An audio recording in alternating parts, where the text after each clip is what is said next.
माता पिता बच्चों की परवरिश के रीढ़ की हड्डी होते हैं। माता पिता किसी अपराध में संलग्नित होने से उसका बच्चों पर सीधा असर पड़ता है। वो बेसहारा हो जाते हैं, दर दर भटकना पड़ता है। उन्हें आखिर ऐसी नौबत ही क्यों आती है?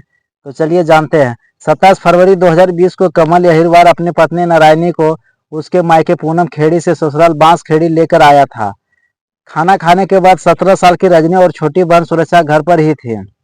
एक भाई और दो छोटी बहनों से सो चुके थे। रात में रजनी और सुरक्षा बैठकर बातें कर रहे थे, तभी किसी बात को लेकर मम्मी पापा झगड़ने लगे। पापा माँ के साथ मारपीट करते हुए कह रहे थे कि तुम 1 साल से घर क्यों नहीं आए।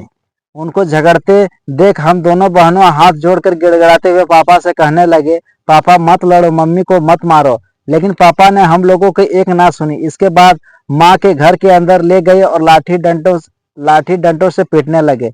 माँ ने बचाव की बहुत कोशिश की, उसकी चूड़ियां भी टूट गई। जब वो थक थक कर गिर गए तो पापा उसके पेट पर बैठ के किचन का मसाला वाली पत्थर की लुढ़िया लेकर आए और माँ के सिर पर मारने लगे। पापा ने गुस्से में कई वार किए। माँ के सिर से खून निकलने लगा और देखते ही देखते बहुत ज्यादा खून निकल रहा था।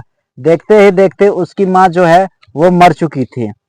17 साल की रजनी अहिरवार उस रात की कहानी सुनाते हुए सिसकने लगती है। कहती है, काश पापा ने हमारा गिड़गिड़ाना अगर सुन लिया होता तो आज हम 5 भाई बहन आज अनाथ जैसी जिंदगी नहीं जीते। माता पिता में किसी का भी सहारा नहीं होने से रिश्तेदारों के मेहरबानी पर 5 बच्चों की जिंदगी गुजर रही थी। नारायणी की हत्या के बाद कमल अहिरवार को जेल हो चुकी थी। अब 17 साल की रजनी अहिरवार अपने साथ 3 छोटी बहनों और एक भाई की परवरिश कर रही है। ऐसे ही दूसरे मामले में मां की हत्या के जुर्म में पिता को उम्र कैद हो गई। गुना जिले में ही 17 अगस्त 2022 को धरनावादा इलाके में महू गांव का रहने वाला शैतान सिंह लोधा अपने ससुराल पठार मोहल्ला आरोन में उसकी पत्नी प्रति लोधा पर भी वहीं पर थी। शैतान सिंह अपनी पत्नी के चरित्र को लेकर शक कर रहा था। 17 अगस्त को रात को शैतान सिंह ने गला दबाकर पत्नी की हत्या कर दी। कोर्ट ने 1 मार्च 2023 को 6 साल के बेटे की गवाही पर पिता को उम्र कैद की सजा सुनाई। अब मासूम अपनी बहन और बुजुर्ग नानी के साथ आर्थिक सहायता के लिए दफ्तरों के चक्कर काट रहा था। और एक तीसरा मामला ये आया दोस्तों। एक तीसरे मामले में यह बात है, अशोक नगर में अक्टूबर 2022 में मुंगावली के अजीज कॉलोनी में एक महिला रिंकी पाल की संदिग्ध अवस्था में मौत हो गई थी। पुलिस ने जब सख्ती से पूछताछ की तो पति लेखराज पाल ने चरित्र पर संदेह के चलते हत्या करने का गुनाह कबूल कर लिया।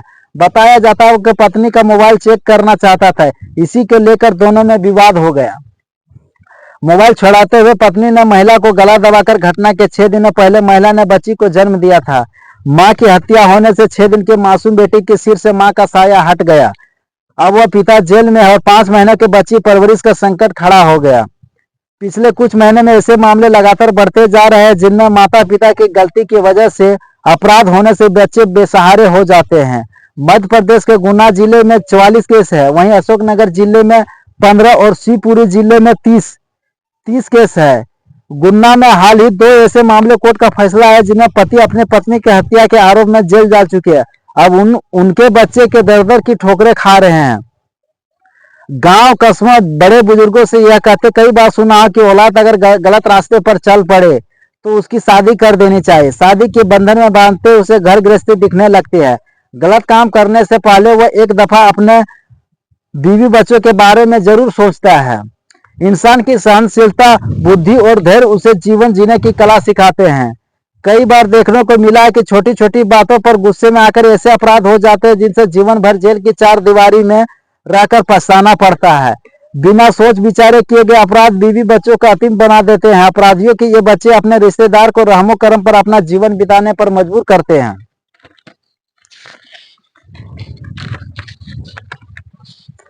माना जाता है कि अपराध की जो जड़ होती है ये 3 चीजों से होती है। एक तो है दूसरा, ये 3 चीजें क्या है दोस्तों जानिए। जड़ आनी धन संपदा, जोरू आनी औरत और जमीन आनी धन दौलत। जड़ जोरी जमीन ये तीनों जो होता है ये अपराध की जड़ होता है।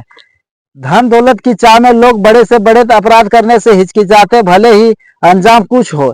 जमीन जायदाद पाने के लिए आजकल भाई भाई का खून का प्यासा हो जा रहा है। इनसे जड़ और जमीन के मामले में अपराध भले ही कम होते हैं, लेकिन कभी कभी औरत की नाजायज संबंध अपराध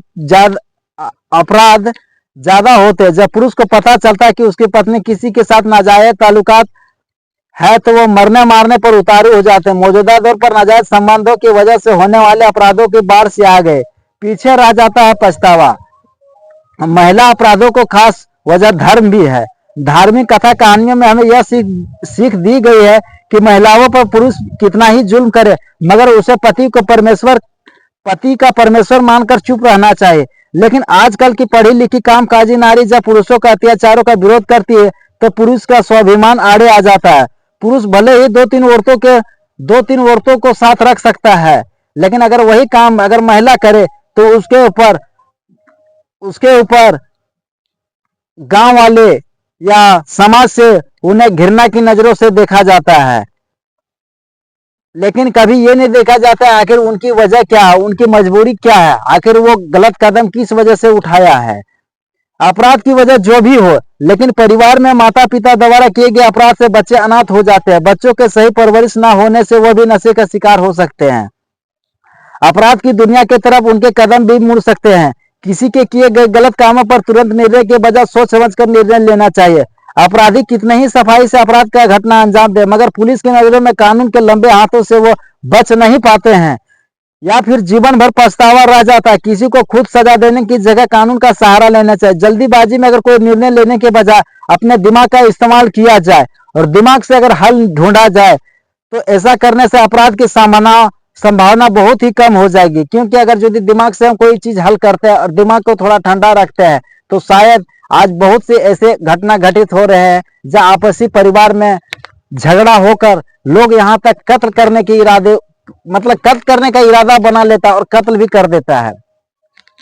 तो मेरे प्रिय दर्शकों, हमें इस कहानी से आप लोगों को मैं ये समझाना चाहता हूं कि हमारे आर्थिक परिवार स्थिति में जो भी हो, हमारे फैमिली मेंबर में हमें कोई भी मामला ठंडे दिमाग से सुलझाना चाहिए, आपस में बैठ के सुलझाना चाहिए। अगर पति पत्नी में अगर झगड़ा है तो उस झगड़े को आपसी में समझाना चाहिए। ये पति का झगड़ा ऐसा होना चाहिए कि किसी तीसरों को पता ना लगे। अगर आप लोग पति पत्नी है, अगर आप लोग में झगड़ा है तो कोशिश कीजिएगा कि कोई तीसरा आदमी ना जाने। और एक बात आप लोगों से लड़कियों से कहना चाहते हैं कि अपने सास जो अपना जो मायके होता है और जो ससुराल होता है तो आप अपना ससुराल का कोई भी बात आप अपने मायके ना पहुंचाइए। और रही बात कि अपने पति और पत्नी में आपस में दोनों प्रेम भाव से बनाइए रखिए, क्योंकि इसी में आप लोगों को भला है। क्योंकि अगर यदि माता पिता ही प्रेम भाव से रहेंगे तो उसका होने वाला बच्चा भी वो भी उसका फ्यूचर अच्छा रहेगा और वो भी अपना गलत राह पर नहीं चलेंगे। और कोशिश कीजिए कि अपने बच्चों को एजुकेशन के मामले में उसे पढ़ाते रहिए, लिखाते रहिए, अच्छी अच्छी नॉलेज सिखाइए, ना कि उसे गलत राह में। और बच्चों को चेक भी कीजिए कि हमारे बच्चा किस राह पर जा रहा है, नहीं तो बहुत दिक्कत होता है दोस्तों। क्योंकि अभी की दुनिया में भगवान ने हर घर में आप सुने होंगे कि भगवान जो हर पल हर जगह नहीं रह सकता, इसलिए हर घर में एक माँ को पैदा किया है। क्यों जानते हैं? क्योंकि माँ ही हमारे दुनिया में है। माँ जो होता है ना, उसका अहम रोल होता है। माँ हमारे जीवन में बहुत ही उपयोगी है। अगर माँ जिसके जीवन में नहीं, उससे जाकर पूछेगी कि माँ की कीमत क्या होती है। इसलिए अगर हमारे घर में माँ है, पिता है, तो हमें उसकी कद्र करनी चाहिए। थैंक्स फॉर वॉचिंग दोस्तों। जय भारत, जय हिंद।